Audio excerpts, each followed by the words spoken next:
it provided a range of programs and activities that attracted a growing number of participants. With the outbreak of the COVID pandemic, programming at our center was suspended, and the Mirrorwood Center has delayed opening physically and has switched its programming to a Zoom format. To learn more about the menu of Zoom options available through the Mirrorwood Center, please be on the lookout for our weekly e-blasts with updated information, and also check us out on our Facebook page. I am so thrilled that today we have over 100 people signed up to join this Zoom session, and in fact have a waiting list of people who were hoping some of you might not actually join so that they could.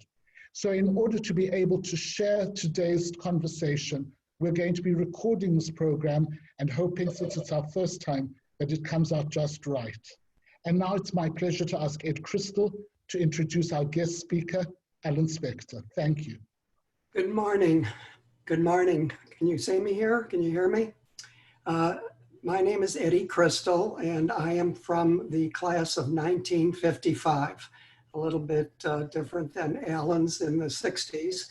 I know we're very excited, those of us who attended U City, and I'm sure most people on this Zoom are from U City High School.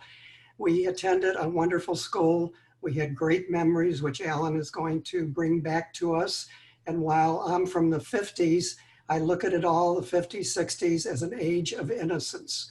So we're very excited to have Alan speak to us. And I'd like to give just a brief bio on Alan. Since retiring from Procter & Gamble in 2002, Alan has authored 7 books, including 2 about the school district of University City. One is Hail, Hail to U City High, and the other is University City Schools, Our First 100 Years, which the school district asked him to write to commemorate the centennial of the 1911 chartering of the district. Until Corona, Alan used to speak around the country, helping pre-retirees and retired people plan for the non-financial aspects of their retirement years. He is also a strategic planning consultant for local nonprofits and large cancer organizations across the country, as well as an avid baseball fan and player. It is my pleasure now to introduce Alan Spector. Well, thank you very much, Ed, and it is so great to see everybody today. I think we're going to have some fun going through the history of the University City School District and get a chance to relive some of the memories of the schools we went to and the experiences that we had. So what I'm going to do is share my screen because I have a presentation to share with you. This is Judy. I just also want to let everybody know that we are recording today. Okay, thanks, Judy. And so what I'm going to try and do is leave some time at the end for questions. And when we get to that point, there's a chat function at the bottom of your screen, and that's how you're going to enter your questions. And hopefully I'll be able to answer them, and if not, maybe some of you can. So let me share my screen with you, and just take a second here. And let's get this like that. So you should be able to see the screen, and I want to start with a very special thank you to the folks at the Mirrorwood Center at Covenant Place. You've met Stephen Cohn and Judy Oliver already. Stephen organized the session today, and Judy is driving us technologically. So we appreciate what she's doing. Ed, thank you for the introduction, much appreciated. Thank you, thank you. So even though having seen all of your faces before I shared my screen, I thought that ought to be one thing that we just get out of the way. Given that we all, I think we all are from St. Louis, many of us still live here. What's the question that we ought to be asking ourselves, right? Yeah, where did you go to high school? And hopefully, I would hope, and I would think that that most of us on the call, if not all of us, went to University City High School. By the way, this sketch that I found when I was researching the book on the history of the school district was drawn by Barbara May Coyne for her father, William May, who was from the class of '49. So you'll see this a couple more times today as we go through the discussion. Let me give you a little bit of background on why I'm doing this with you today and how I got involved with a lot of the information that we're going to be going through. In 2007, I had finished writing my first book. And by the way, if you ever write a book, everybody you know has an idea for what your next book ought to be. So there's never a shortage of ideas. And one of my classmates said to me, you know, we always try and answer the question, why are we so close to each other after these many decades from graduating from U City? Why don't you write the book that tries to answer that? Well, I'm not sure if I really answered that question, but I did write Hail, Hail to U City High. And it is not just about my particular class of 1964, but I attempted to capture the era that we all grew up in the University City schools. And so that got me started not only on thinking about classmates and classes from our era, but it also got me thinking a little bit about the history of the school district. Well, it just so happens that in 2011, the school district was, as we said earlier, as Ed said earlier, was celebrating its 100th anniversary of its founding, of the chartering in 1911. And the good news is they got in touch with me and said, would you write the commemorative book for that, given that you already wrote Hail, Hail to U City High? That was the good news. The bad news is they contacted me in late October of 2010 and told me that the manuscript had to be to the publisher at the end of February in 2011. So I was like, I'm not sure I want to do this, but then I found out something that was really exciting. And this is where the good news came in.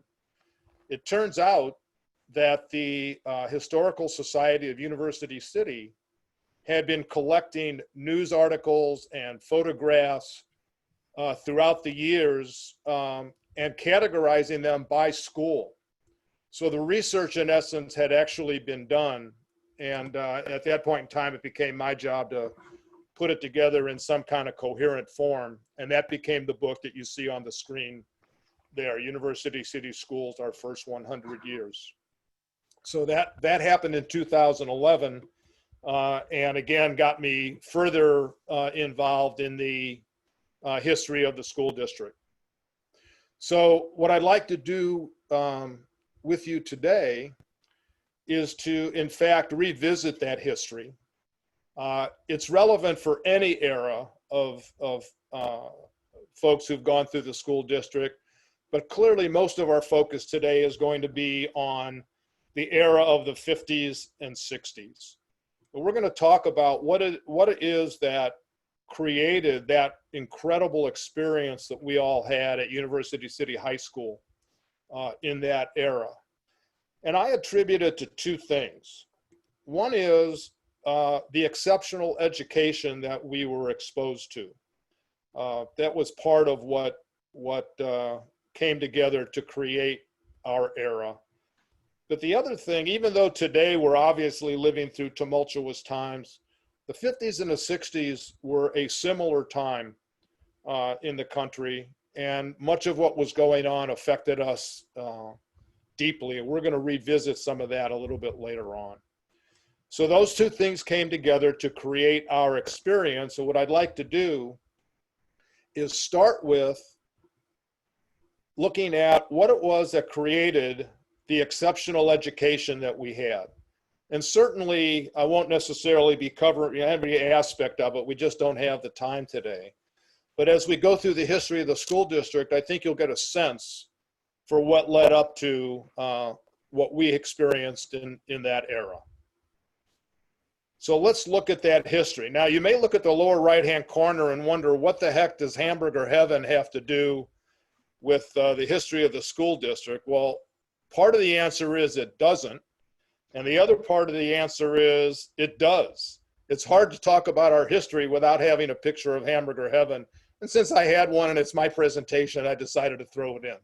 So anyway, so we're gonna go through the history of the school district over the next few minutes, and hopefully again you'll get a sense of what led up to the education that we had an opportunity to take part in. St. Louis was a pretty heady place in the early 1900s. We were much more of a major city, obviously, than we are today. Let me just give you a few examples of that. As you can see, in the early 1900s, just after the beginning of the 20th century, St. Louis had we were the fourth largest city by population in the country, only exceeded by New York, Chicago, and Philadelphia. So we were among the big cities, if you will. And as I think everybody knows, that led to St. Louis being chosen to host the 1904 World's Fair. Take a look at this photo for a while and see if you start to recognize some of the things in the photo. Most of it was built to be temporary and was torn down after the fair. But in case you haven't picked it up, what you're looking at is this. You can see that what became our art museum was already built for the fair. You can see that we're looking at Art Hill and we're looking at the Grand Basin. So this is one of my favorite photos from the fair, just because it begins to show what turned into a beautiful part of St. Louis today. So the 1904 World's Fair was here in St. Louis. We also had the 1904 Summer Olympics here. It was the outdoor track and field events were held at Francis Field, which was named after Mr. Francis, who was instrumental in bringing the Summer Olympics to St. Louis. And that field was constructed, the stadium was constructed in 1902 as part of the attempt to bring the Olympics here. And shortly after the fair was given to Washington University to become their field and field house, which is right next door. So we did have the 1904 World Series, not World Series, Summer Olympics. So I looked at this photo the other day, right after I put it in the presentation, and something just didn't seem right to me. So take a look at it for a second. Is there anything about this photo that looks unusual to you? Just take a look at it. I mean, that is Francis Field. I think the seating is the exact same as it is now. But do you notice that the runners are running in clockwise position? It turns out that in 1904, up until 1904, all track events were run clockwise. And I couldn't figure out why it was, but right after the 1904 Olympics, they turned it all around, and every track event since then has been counterclockwise. So there's a trivia thing that you can share with your friends if you ever get a chance to see them again. Another thing that happened in 1904 that is not as well known is the Democratic National Convention was held here. And so it was held in a gorgeous building on the corner of Olive and 13th Street called the St. Louis Exposition and Music Hall. Incredibly, just 3 years later, this building was totally torn down to the ground to make room for what became the St. Louis Central Library, which stands on the site today. But as I look at this building, I can't imagine that somebody would not find a way to either use it as the library or to repurpose it in some other way. But the Democratic National Convention was here. Now, I'm trying to, so You probably never heard of the guy who was nominated because he lost in a landslide to Teddy Roosevelt for his second term, but the convention was here. The St. Louis Zoo was also born that year. This is the flight cage of the St. Louis Zoo. Excuse me, it's the flight cage at the fair, which eventually was given to the city and became the first part of the St. Louis Zoo. So it was born that year. Washington University was moving from its downtown campus to its current location, actually had built 4 buildings, rented them to the fair, and then when the fair was over, Washington University went and moved in. This is Brookings Hall as it looks today. That building used to be called University Hall back in the early 20th century. So there was a lot going on in St. Louis in that era. Shortly after the fair in 1906, the city of University City was incorporated. In the lower right-hand corner, you see what has become City Hall, and the building behind it is the police station and fire station. At the time, E.G. Lewis, who was the visionary who started University City, had a magazine business. And the tall building were his offices, and the building behind it was the printing presses for the magazines, and those all became the City Hall and the fire and police department offices. In the upper left-hand corner are the recognizable Lions gates, sometimes called the Gates of Opportunity. You can notice those were commissioned in 1909. So they existed shortly after U City was incorporated. And you can see it looks very different today because there were very few homes built in the area at that time. So the city was incorporated in 1906. The school district was chartered in 1911.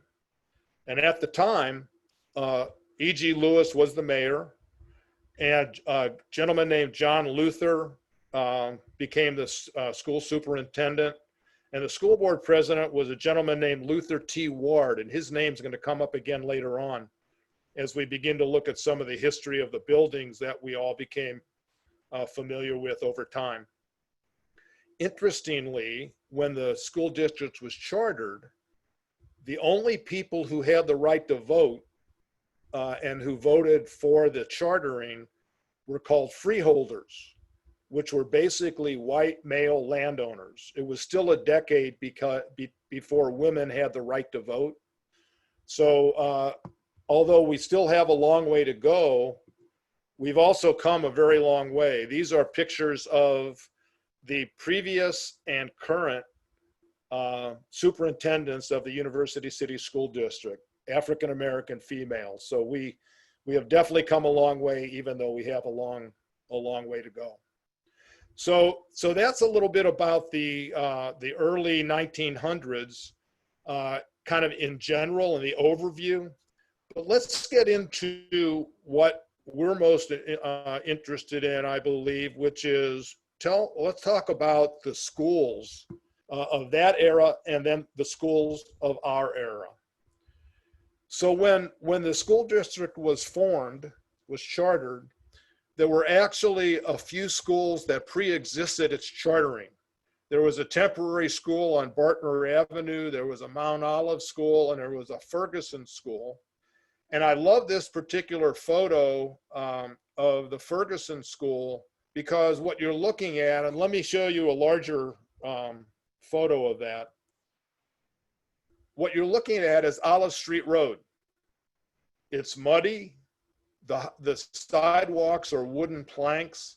And if you look kind of below the Olive Street Road words, you can see wagon wheel tracks in the mud. That is what University City looked like in basically 2011. It was a bit different than what we see today. Yeah, so even though there are potholes on Olive Street Road, it's still a little bit better than it was in 2011. Excuse me, 1911. It wasn't too long after the school district was chartered that we began to build our own buildings. And the first building was Delmar School. I'm sure a number of folks on the call today went to Delmar. It was opened in 1913. It was the first elementary school built by the school district. And it was followed shortly thereafter by Harvard School, which was open for the 1920 school year. It actually operated as a separate school for a few years before the administration of Delmar and Harvard came together, and it was operated then as a single school. And that's why we have known it all these years as Delmar Harvard. The Harvard School has a history of not only housing elementary school students, but it also handled some carryover, some overflow of the first junior high, which we'll look at a little bit later. So Delmar Harvard were among the first schools that the school district built. And one of the things that you'll see unfold as we go through the other schools is that in our era, each of the schools that we're about to review existed as elementary schools. So if you count Delmar and Harvard as one school, in our era, there were 10 elementary schools. Today, there are 4, and we'll talk about that a little bit more later on. So one of the other schools that actually was built between Delmar and Harvard is Pershing. And it's named after General Pershing, who actually came to the school for the laying of the cornerstone. And in 2009, it was one of the schools that was torn down and rebuilt as a new Pershing school. So it is one of the schools that continues to be operating in the school district, but it looks very different than it did back when we were either going there or knew of folks who did. So this is the new Pershing School. Flynn Park was the next school on the horizon. This is a photo of Flynn Park from 1924, about when it opened up. And it was named after the mayor of U City at the time, Warren Flynn. He's not on the call today, but my class has a classmate, Harold Sanger, who was the mayor of Clayton. I think we need to talk to Harold about getting a school named after him, but I'm not sure if that's going to happen. So the next school to take a look at is Nathaniel Hawthorne, obviously named for the great American author. And importantly, to not only Hawthorne, but to many of the other schools, Hawthorne shares acreage with a city park, Miller Park. There was actually a decision made early in the existence of the city and the school district to build schools adjacent to parks so that they could be used both as city parks and as play areas for students. And so many, not all, but many of the schools that were built in University City were done so because of them being near the parks. Hawthorne was shut down after the 2010-2011 school year, and the building's been sold. The Pershing students who were displaced when Pershing was torn down went to Hawthorne until their school was rebuilt, and so Hawthorne again is no longer an active school. Jackson Park, this is an interesting view of Jackson Park only because of a photo that I'm going to show you later. So kind of keep this one in your mind. This is the school that was built right across from the high school, and still exists today as one of the four remaining elementary schools in the district. So I'm sure some of you went to Blackberry Lane, which started up in 1949, right across Groby Road from Brittany Junior High. We'll take a look at Brittany shortly. Today, Blackberry Lane is not an elementary school. It's different in that regard, and that is, it is the administrative offices for the school district. It also houses the Lieberman Learning Center, which is an alternative high school, and an adult education facility. And in 1988, it was converted to a sixth grade center for a brief period of time. And when it was renamed the Ronald E. McNair Sixth Grade Center, and honored the the first African-American NASA astronaut.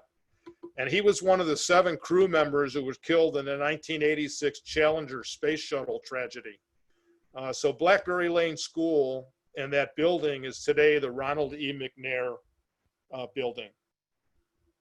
Now I know that some of you went to McKnight School.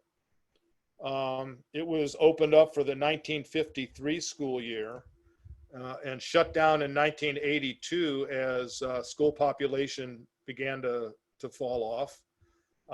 It was the administrative build offices for a while until they all moved to the McNair building, which we just talked about. Now, a school that's near and dear to my heart actually has an interesting history, and that's Daniel Boone. So for those of you who know what Daniel Boone is supposed to look like, this isn't it, but there was actually a Daniel Boone school that predated the one that we're used to. This one was opened up in 1930. It was on 82nd Street, north of Olive, but it was closed in 1941 because the school district, like many school districts and other organizations around the country, were having a difficult time with getting supplies during World War II. So it was shut down and students were moved to Hawthorne. However, Daniel Boone was rebuilt for the 1952 school year. And this is the one that we're a little bit more used to seeing. In 1996, the school, similar to Blackberry Lane, the school was renamed. And it was renamed the Barbara C. Jordan School for the first African-American woman elected to the National House of Representatives from the South. She had also been acting governor of Texas. She was the first Black who had given a keynote speak at a national conference. She was the recipient of the National Medal of Freedom, and the school was named after her. By the time it was, the school district had been 75% African American population for about 2 decades, and therefore the renaming of a couple of the schools to reflect that. Now, I'm going to show you one more picture of Daniel Boone School, but not for the purpose of the school. Do any of you remember the bookmobile?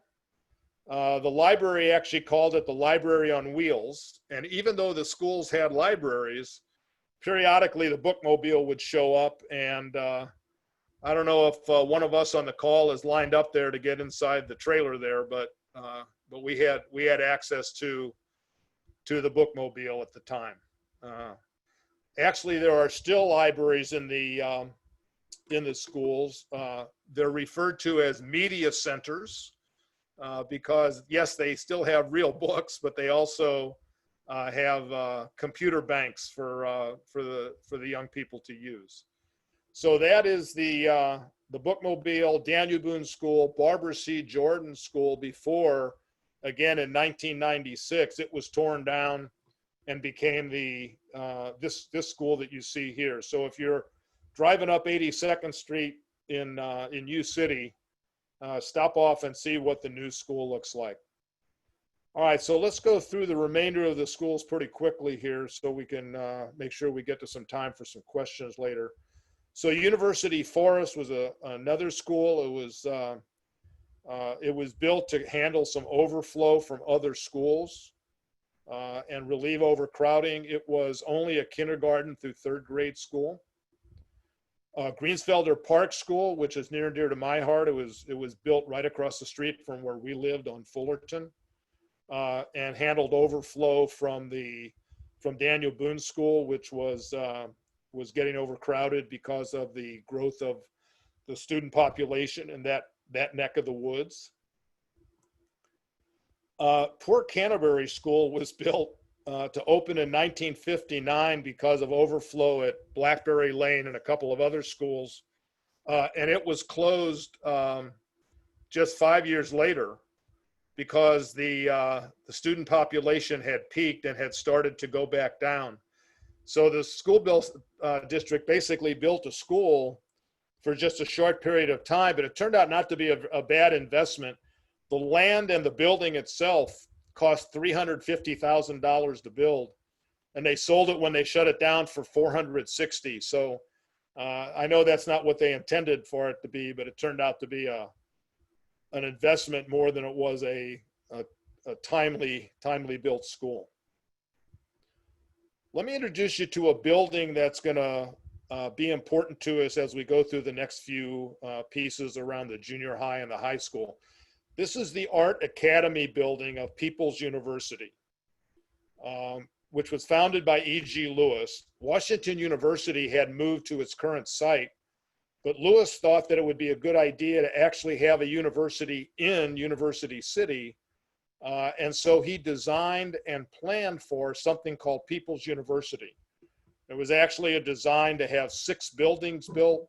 Turns out before it went defunct, this was the only building that was built. And it housed their their fine arts program, and was called the Art Academy building. The school district bought it, renamed it the Ward building after Luther T. Ward, who was the school board president when we first started. And it became the first University City junior high school. And was that until Hanley was built and opened for the 1937 school year. So at the time, Hanley was not the only junior high, because the Ward building, the University City Junior High School and the Ward building continued to operate. Eventually, that was all the junior high students were consolidated at Hanley. And by the way, there was a principal that started at the junior high school in the Ward building, and his last name was King, and he became the principal of Hanley when it opened up. And the reason he's important is we don't really think about it much these days, but at the time, it was just at the beginning of the whole concept of junior high schools. Up until that time, schools were elementary schools went up through all the way up through 8th grade before kids went to high school. And we'll talk about that in a minute also. But King was a national leader in the thinking of what the value was of junior high school. So Hanley was the only junior high school for a while until Brittany was opened in 1950.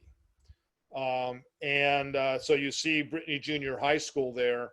At the time, as you may recall, it had we only had 2 grades, 7th and 8th. We had 3 grades, 7th, 8th, and 9th, and the high school had 10th, 11th, and 12th, and we'll come back to that in a moment also. Brittany Junior High School today is called Brittany Woods Middle School, and it's a 6th, 7th, and 8th grade building. And again, we'll talk a little bit more about the high school in a moment. So that's the history of the junior highs in the area. Hanley was eventually torn down, and to this day, I can't figure out why they were able to tear it down, because in 1985, Jackson Park Elementary School, the high school, and Hanley were combined to be called the University City Education District, and was actually put on the National Register of Historic Sites. For some reason, they got approval to tear Hanley down in, like, I think it was, again, 85 or 86. And they built, or maybe it was, it was the early 90s, and they built a subdivision in its place. So the building, the Hanley building, no longer exists. So the Ward building comes back into play because it was the first high school in the school district, and it didn't start up until 1915, 4 years after the school district was chartered. At the time, relatively few young people went to high school. They tended to stay at home and work on farms and in family businesses.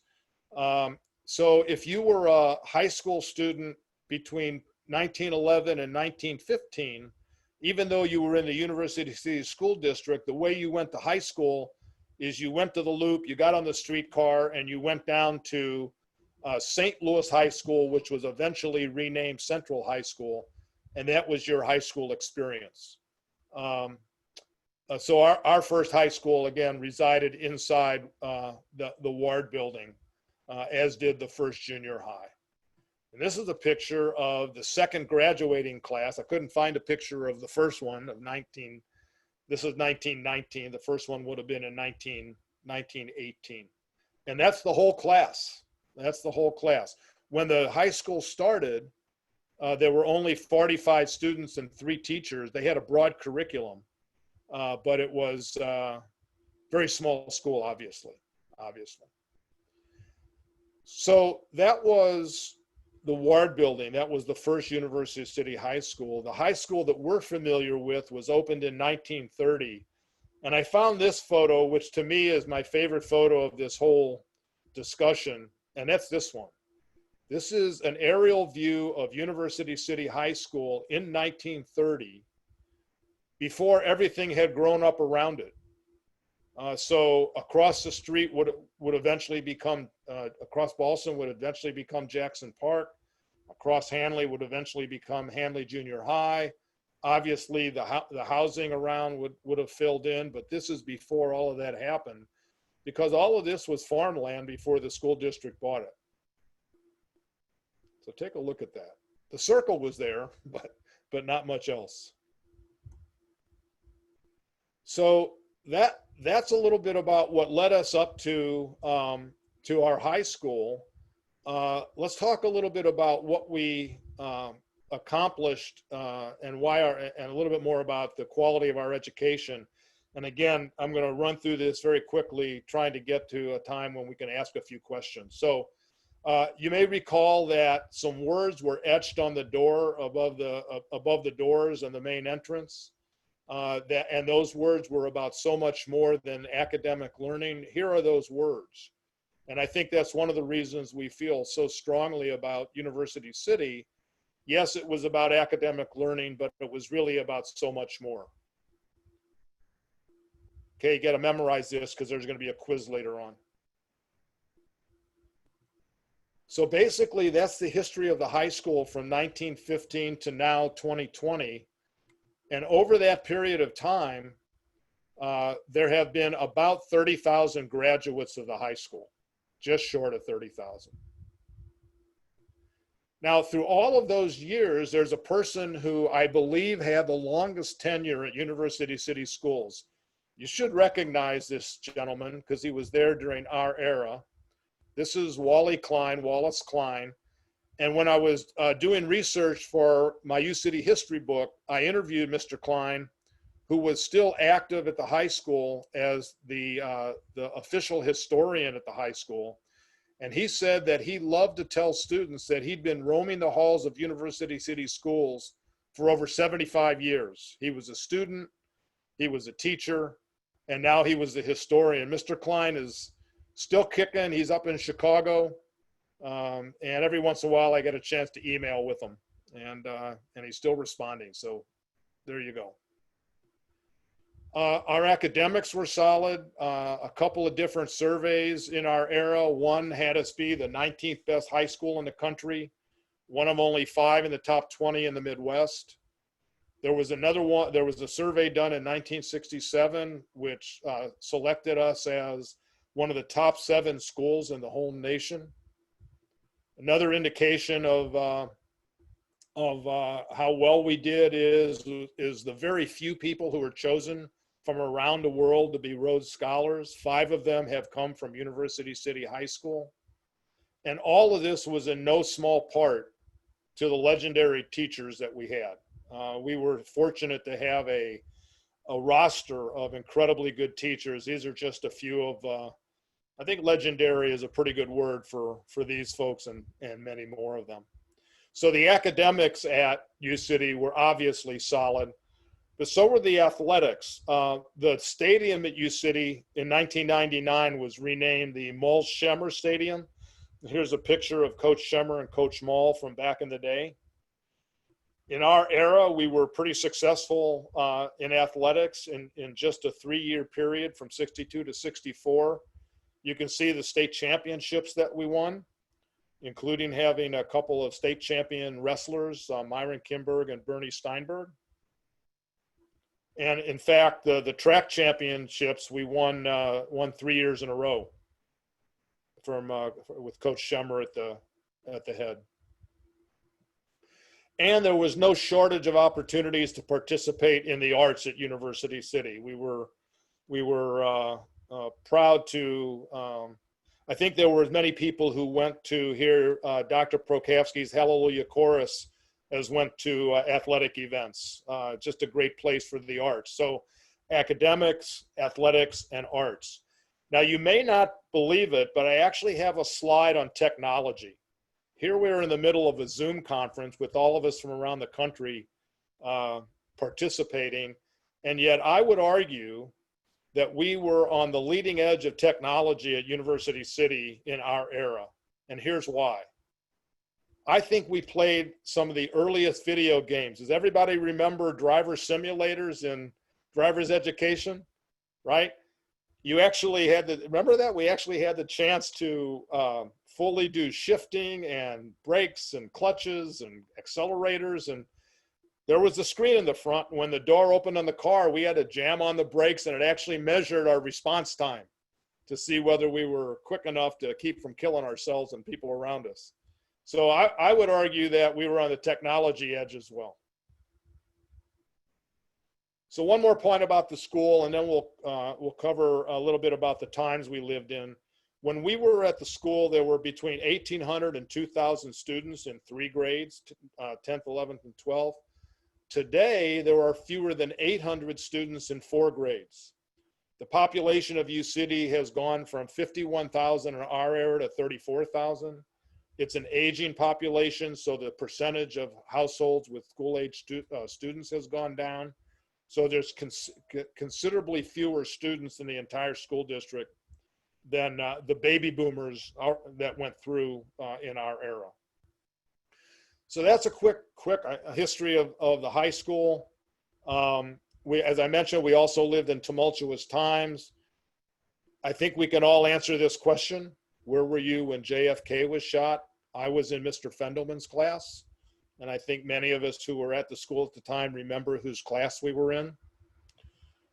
There were a number of other assassinations that you may recall in that era. This is a photo that I found of a gathering for a Martin Luther King memorial after he was shot. There were 30,000 people in Forest Park, and St. Louis was one of the few large cities where the marches and the memorials were peaceful. Obviously, we had the shadow of the Vietnam War hanging over our heads. There was the draft lottery, so all of us guys had to register for the draft, and eventually we got our draft number. For those of you who did that, you probably still remember what your number is. It was a time not only of the war, but of protesting the war. It definitely was a tumultuous time. And sadly, in my class, we did lose one classmate in the Vietnam War, MJ Savoy. There were relatively few University City alumni who were killed in the war. Unfortunately, MJ was one of them. And he became an inspiration for a book that I wrote that was a historical fiction about the war and the protest movement called Body Not Recovered. It's based on the plane crash in which MJ was killed. But in our era, there were some books that really influenced us. It was the beginning of the environmental movement. Rachel Carson's Silent Spring was written. a rekindling of the women's movement, Betty Friedan's The Feminine Mystique. We had the opportunity to witness a rise in the civil rights movement. And we had the opportunity to see the Civil Rights Acts of 1964 and 1968 signed. And I know I went through that pretty quickly, but you all are familiar with the history. So we had an exceptional education. There were tumultuous times. And that is what I believe came together to create the University City High School experience from our era. Now, I'd like to try and do one thing and then open it up for questions. Judy, if you would unmute everybody, that would be great. And I'll kind of keep track of when I see, even if we don't get unmuted, we're going to do this anyway. So do you think we can sing the national anthem? Do you think we can sing the alma mater together? Judy, I see people are still muted. No way to get them unmuted? All right, well, I won't force you all to sing, and you certainly don't want to. I'm working on it. Okay, don't worry about it. So, Okay. no, don't worry about it. We're fine. So I will risk at least reading it out loud here to you, because I think it's worth saying it out loud. Hail, hail to you, City High. All hail to our old gold and black. Oh, are we unmuting? Are we going to sing this? We're unmuted now. All right. So if maybe you can unmute yourselves, and let's see, Gary Presley, you've got a voice. You want to start us? I'll give it a shot. Okay. Ready, Hail, hail to you, City High, all hail to our old Gold and black. Hail to you, City High, our friendship she never lasts. ever faithful, ever true, as we raise our song anew. of the days we spent with you. All hail you City City High. Okay. All right. Okay, that was really terrible, but you get the point. Okay, I've kind of run us up against some time constraints here, but if you do have a question, there's a chat function somewhere on your screen. If you want to click in a question, that would be great. I'm also going to show you, at the risk of being overwhelmed here, this is my email address. If you've got any questions after the fact, be glad for you to send me an email. I'll be glad to answer what I can. So I'm going to unshare my screen and then see if there are any. Well, he's out of time. He knows he's got about 5 minutes. Yeah, we don't have much time here. I know. Richard or Stephen, can we run over just a bit or not? Yeah, keep going. Okay, so And Ron calls. So let me just, I'll tell you what, let's do this. Let me answer a couple of questions that I get all the time from people about the high school. Yeah, good, happy time. Ron, Okay. Ron. I tell you what, let's everybody mute. Let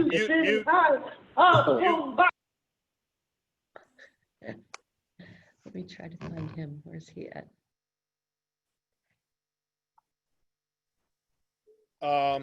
Okay, good, I'm back. So here are some questions that I normally get about U City High School, and let me answer them real quickly in the time we've got.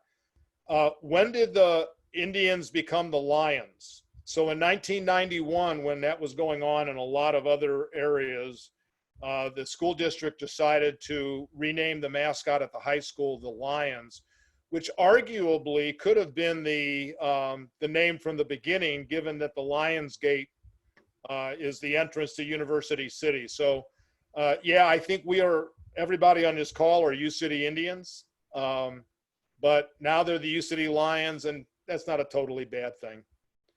I get a question. People have heard that the high school has lost accreditation. That is not the case. The test scores at the high school are comparable or actually a bit better than the average of the schools throughout Missouri. So the high school is fully accredited, and that's not an issue. Some people have heard that there was a time in which the University City School District tried to incorporate the Clayton School District. I don't know if you all had ever heard of that. And if there's anybody from Clayton on the call, my apologies. We actually did try and do that.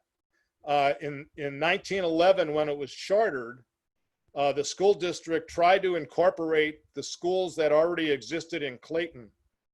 So a bunch of Clayton residents found out that was going to happen, didn't think that was a good idea. So overnight, they turned in their chartering papers. And so the Clayton School District was chartered about the same time as the U City School District. So it was a close call. It was almost a larger school district than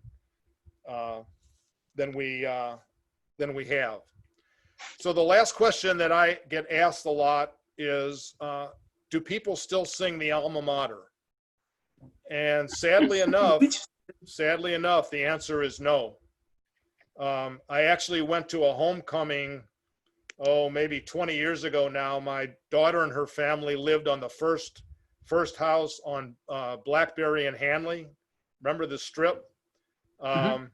So she lived there. We were visiting her, and it turned out to be a homecoming weekend. So I went over to the football game, and I stuck around for the first half because I wanted to be there when they sang the alma mater at halftime.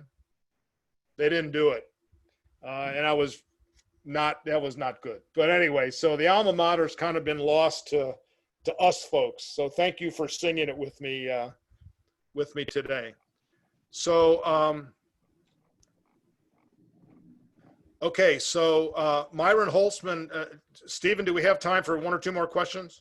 Yeah, please. Okay, so Myron Holtzman, first of all, thanks for being on the call here, Myron. Good to see you. Is asking, he's from the class of 1960. Did you know that back then Wigwam was held at the Ward Building? I did not know that. I see a lot of head shaking and thumbs up. Yeah, great. I did not know that. That's great. Another question is, who was Tennessee Williams' English teacher? Was that Mrs. Farrar? Is that right? I think it was Miss or Mrs. Farrar. Is that how to pronounce it? I see a couple of, no?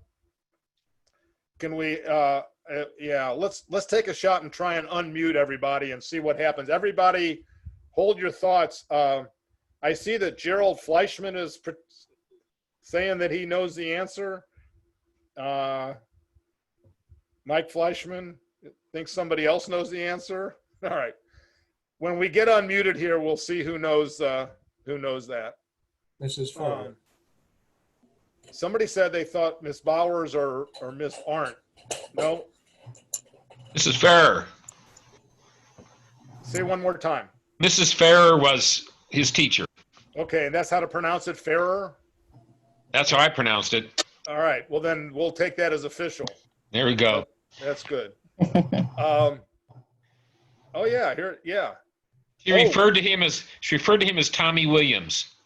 What was his name? Hey, Jim Grossman jumped in and said her nickname was Bulldog. Is that? Yes, that's right.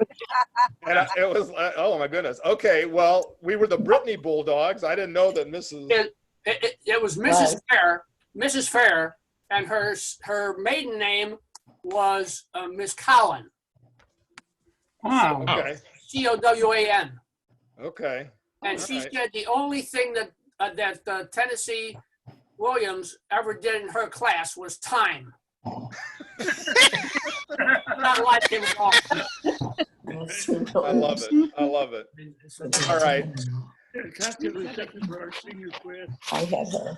Okay, so I think, I apologize for running us up against the timeline here, but I think we have kind of gotten to the time where we committed to shut this down. So Again, Judy, thank you for driving this thing. Stephen, thank you for putting it together. Ed, thank you for the introduction, and thanks to everybody. And I do have to say it this way. Thanks to everybody, especially my classmates of the class of 1964. Oh, yeah. And my two sisters, Carol and Marty, who are also on the call. Okay. Huge. All right. Thank you for this. Really Thank you, everybody. I appreciate you taking the time. And so I think we can shut it down here, Judy. Bye. Hello, Lou and Chuck. Class of 52. Oh, nice.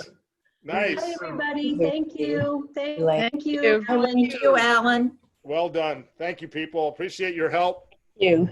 Yeah, I